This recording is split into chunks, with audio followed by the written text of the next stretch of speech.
Pada hari ini kita akan masuk ke materi kita masih di KD 3.1, yaitu keselamatan kerja laboratorium. Nah, kita mata pelajaran biologi banyak materi kita yang harus bekerja di laboratorium. Nah, pada waktu bekerja di laboratorium, kita harus memperhatikan keselamatan kerja di labor. Kenapa keselamatan kerja di labor ini perlu atau penting? Karena di laboratorium banyak sekali bahan-bahan yang berbahaya, bahan-bahan yang bisa pecah, dan lain sebagainya. Kenapa? Di antaranya adalah di laboratorium ada bahan-bahan kimia. Dan bahan-bahan kimia ini merupakan bahan-bahan yang berbahaya. Kemudian ada juga bahan-bahan yang mudah pecah seperti ini. Nah, maka kita harus memperhatikan bagaimana keselamatan kerja di laboratorium. Baik, kita mulai. Apa saja keselamatan kerja di laboratorium? Pertama, setiap kita masuk ke laboratorium, selalu gunakan baju labor seperti ini. Jadi kita selalu menggunakan baju laboratorium. Kenapa kita penting menggunakan baju laboratorium? Karena pada saat kita bekerja dengan menggunakan senyawa kimia, jika senyawa kimia itu tumpah, maka tidak langsung kena pakaian kita, tapi kena bajunya. Nah, kemudian sehingga baju ini bisa kita lepas dan kita simpan di tempat yang aman atau kita amankan. Itu pentingnya kita menggunakan baju laboratorium. Nah, berikutnya, pada waktu belajar di laboratorium, maka perlu diperhatikan tata tertib labor. Nanti akan aku sampaikan apa saja tata tertib labor itu. Tata tertib laboratorium biologi. Pertama, siswa diperkenankan masuk ke ruang laboratorium setelah semua peralatan siap dan dalam keadaan kondisi layak digunakan.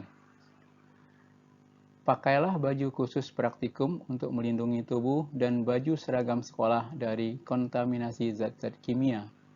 Yang ketiga, di atas meja hanya diperbolehkan meletakkan buku, alat tulis, bahan, dan alat praktikum. Yang keempat, siswa tidak diperkenankan membawa makanan, minuman ke ruang laboratorium, kecuali untuk bahan praktikum. 5. Siswa tidak diperkenankan membawa alat-alat atau bahan praktikum keluar ruangan laboratorium tanpa seizin guru. Yang keenam, dilarang mencoret-coret bangku atau ruang laboratorium. Ketujuh, alat-alat atau bahan praktikum harus digunakan sesuai dengan petunjuk penggunaan atau sesuai dengan anjuran guru. 8. Dalam melakukan praktikum, hendaknya digunakan bahan-bahan secukupnya. 9. Jika dalam praktikum, siswa merusakkan atau memecahkan alat, maka yang bersangkutan wajib menggantinya. 10. Jika dalam praktikum terjadi kecelakaan, kena pecahan kaca, terbakar, tertusuk, tertelan bahan kimia, harap segera melapor kepada guru. 11. Dilarang mencicipi atau memakan sesuatu dalam praktikum kalau guru tidak menyuruh atau untuk melakukannya. 12. Bertanyalah kepada guru apabila kurang paham tentang praktikum yang akan dilaksanakan. 13. Label atau etiket bahan yang rusak atau hilang harap segera dilaporkan kepada guru. 14. Jagalah kebersihan dan buanglah sampah pada tempatnya. 15. Janganlah bermain-main selama praktikum berlangsung. 16. Setelah selesai praktikum, alat-alat atau bahan hendaknya dikembalikan ke tempat semula dalam keadaan lengkap, bersih, dan siap pakai. 17. Cuci tangan setelah praktikum berakhir. 18. Sebelum meninggalkan ruang praktikum, meja praktikum harus dalam keadaan bersih, kuris diletakkan di atas meja, keran air dan gas ditutup, kotak listrik dicabut. Nah, itulah tata tertib laboratorium. Apa saja tata tertib labor itu? Ya. Baik, kita mulai dengan bahan-bahan yang ada di labor yang mungkin bisa berbahaya. Yang pertama tadi katakan bahan kimia. Nah, bahan kimia ini memiliki kode sendiri. Ada yang mudah terbakar, ada yang mudah menguap, ada yang beracun. Nah, setiap bahan kimia itu memiliki petunjuk di sini, ya. Dan di sini ada lambang peringatannya. Nah, nanti akan tampilkan bagaimana lambang-lambang dan bagaimana fungsi lambang itu. Nah, ini lambang yang ada pada kotak kimia, bahan kimia, kotak bahan kimia, ada lambang tengkorak dan silang, itu artinya adalah bahan yang sangat beracun, bahan yang beracun. Ya, kalau T+ di sini itu sangat-sangat beracun. Nah, jika ada lambang seperti ini, maka hindari kotak langsung, jangan sampai terteran atau terhirup atau langsung kena kulit. Ya. Nah, tindakannya adalah jangan sampai tertelan tadi, jangan sampai kontak langsung dengan bahan-bahan ini. Ya, karena bahan ini bersifat racun. Kotak bahan kimia yang ada di labor, ada dasar yang berwarna oranye, ada dasar yang berwarna hijau, ada dasar yang berwarna biru, dan ada dasar yang berwarna merah. Nah, masing-masing ini memiliki arti lambangnya masing-masing. Misalnya kita lihat untuk gambar yang pertama ini, itu diberi nama korosif dengan lambang C. Artinya adalah bahwa bahan ini bersifat korosif, dapat merusak jaringan dan dapat menyebabkan iritasi pada kulit. Kemudian menyebabkan juga gatal-gatal dan dapat membuat kulit mengelupas. Nah, jika terkena bahan yang berlabel seperti ini, tindakan yang harus kita lakukan adalah hindari kontak langsung dengan kulit dan hindari dari benda-benda yang bersifat logam. Nah, contohnya adalah HCl, H2SO4, dan NaOH. Nah, bahan-bahan ini sering sekali kita gunakan di laboratorium biologi dalam pengamatan-pengamatan kita atau praktik-praktik kita. Kemudian yang kedua adalah diberi nama lambangnya adalah flammable, ya, seperti gambar api. Nah, artinya bahan kimia yang mempunyai titik nyala rendah, mudah terbakar dengan api Bunsen, pembakaran metal panas atau loncatan bunga api. Jadi kalau bahan yang berlambang seperti ini, kita harus hati-hati menggunakannya pada waktu kita harus memanaskannya. Maka memanasannya tidak boleh langsung dengan menggunakan api. Jadi mungkin kita manaskannya ada dengan menggunakan direndam dengan air panas. Ya. Nah, tindakannya adalah jauhkan dari benda-benda yang berpotensi untuk mengeluarkan api. Ya. Nah, contohnya adalah minyak terpentin. Kemudian berikutnya adalah masih seperti lambang api tapi ada tanda F, huruf F di bagian atasnya. Artinya adalah highly flammable. Artinya sangat mudah terbakar. Bahkan titik nyalanya adalah 21 derajat Celcius. Nah, tindakan yang harus kita lakukan adalah hindari dari sumber api, api terbuka dan loncatan api, serta hindari pengaruh pada kelembaban tertentu. Nah, contoh bahan yang berlambang seperti ini adalah aseton dan logam natrium. Kemudian yang berikutnya adalah masih lambang api, juga masih ada tanda F, tapi F-nya diberi tanda plus. Nah, itu namanya adalah extendable flammable. Ya, jadi lambangnya F+. Ini bahan-bahan ini sangat-sangat mudah terbakar. Ya, sangat-sangat mudah terbakar. Nah, jauhkan dari campuran udara dan sumber api. Nah, contohnya ini adalah diethyl ether dan propan. Nah, diethyl ether juga sering kita gunakan di dalam laboratorium biologi. Nah, kemudian berikutnya sih seperti lambang api, seperti ini, tapi ada tanda O, exciting. Ini bahan yang bersifat pengoksidasi, dapat menyebabkan kebakaran dengan menghasilkan panas saat kontak dengan bahan organik dan bahan produksi. Nah, hindari dari panas dan reduktor. Nah, contohnya adalah hidrogen peroksida. Nah, hidrogen peroksida juga sering kita gunakan dalam biologi. Begitu juga dengan kalsium permanganat. Jadi, bahan ini adalah mudah mengalami oksidasi. Kemudian berikutnya adalah diberi nama dangerous when wet. Artinya material yang bereaksi cukup keras dengan air, jadi mudah bereaksi dengan air. Makanya harus dijauhkan dari air. Jangan sampai jauhkan dari air dan simpan di tempat yang kering dan tidak lembab.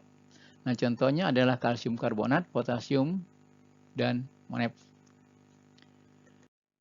Berikutnya, ini yang lambang warna kuning, ada api, titik 52, itu adalah organik peroksidat. Ini merupakan simbol keamanan bagi bahan kimia yang digunakan dalam transportasi dan penyimpanan peroksida organik. Contohnya adalah benzol, peroksidan, metil etir keton, peroksidan, dan lain sebagainya. Kemudian berikutnya adalah non-flammable gas. Jadi simbolnya ini warnanya hijau, simbol pengamanan digunakan pada transportasi dan penyimpanan material gas yang tidak mudah terbakar. Jadi gas-gas yang tidak mudah terbakar dilambangkan dengan warna hijau ini. Contohnya adalah oksigen, nitrogen, dan helium. Nah, berikutnya adalah yang berwarna merah. Juga masih lambang api. Yang cuma bedanya satunya adalah liquid, satunya gas. Ya. Jadi yang berjenis liquid, 3 itu adalah cairan dengan mudah terbakar. Cairan, karena liquid mudah terbakar. Nah, hindari dengan kontak benda-benda yang berpotensi untuk mengeluarkan panas atau api. Ya, contohnya petrol, aseton, benzen. Ya. Nah, kemudian yang terakhir di sini yang saya tampilkan adalah yang gasnya. Jika ini tadi cairan, ini gas. Nah, flammable gas. Ya, jadi simbol ini pengamanan yang digunakan pada tempat penyimpanan material gas yang mudah terbakar. Gasnya mudah terbakar. Contohnya adalah asetilin, LPG, dan hidrogen. Nah, itu diantaranya lambang-lambang yang ada pada kotak yang merupakan peringatan bagi kita. Jadi ada yang mudah terbakar tadi, kemudian ada yang menyebabkan korosif, dan lain sebagainya. Nah, oleh sebab itu hati-hati nanti kalau kita ketemu dengan lambang-lambang seperti ini.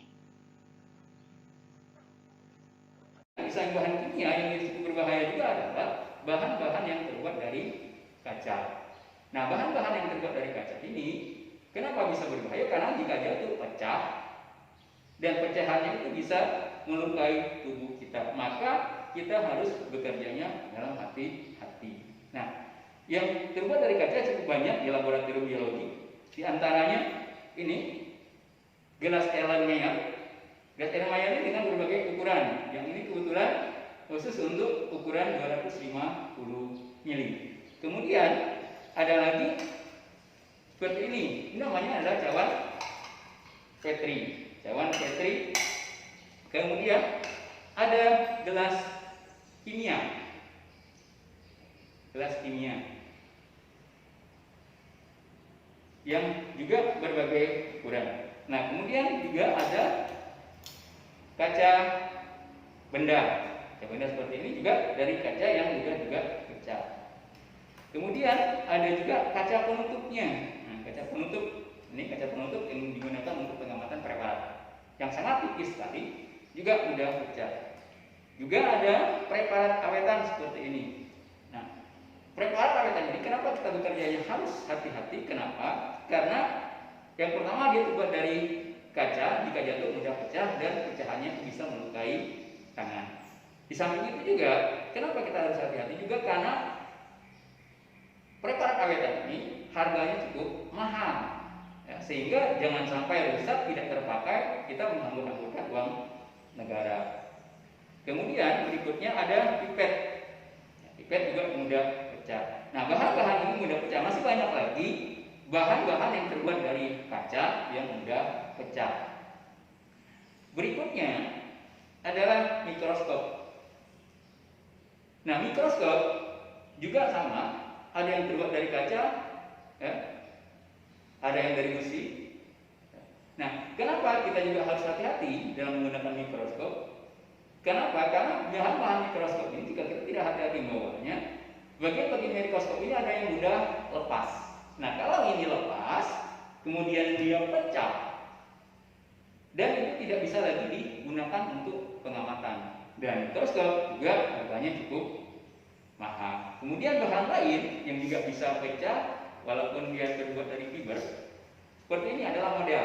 Model juga sama, kalau kita tidak hati-hati menggunakannya jatuh, kemudian pecah dan tidak bisa lagi digunakan. Kemudian juga ada di sini ada alat peraga untuk genetika. Genetika yang kita gunakan ini juga merupakan genetika yang bisa jatuh dan hilang dan tidak bisa digunakan kalau sudah hilang. Nah, itu diantaranya bahan-bahan yang berbahaya. Nah, kemudian bagaimana kita menangani bahaya? Nah, kalau seandainya kita menggunakan senyawa kimia dalam bentuk larutan, begitu kita kena tangan, maka kita harus langsung mencuci tangan di tempat cuci tangan ada di sekitar labor ini. Langsung dicuci tangannya, ya.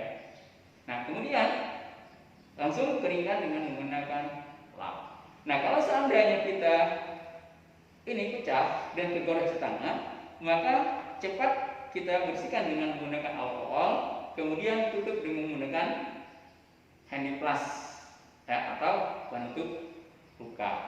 Nah, itu diantaranya. Kemudian tadi Pak katakan bahwa bahan-bahan kimia ini ada yang terbakar. Nah, kalau seandainya nanti terbakar, maka kita harus menggunakan pemadam kebakaran. Nah, di labor selalu tersedia alat pemadam kebakaran. Nah, alat pemadam kebakaran ini digunakan untuk memadamkan kalau terjadi kebakaran. Baik. Nah, pemadam kebakaran itu sudah ada di setiap labor dan disimpan di tempat yang mudah dijangkau. Nah, salah satu yang di pojok ini tuh, itu adalah pemadam kebakaran. Nah, kemudian sementara alat-alat untuk ke P3K, nah 3K ada di sini disimpan. Ya.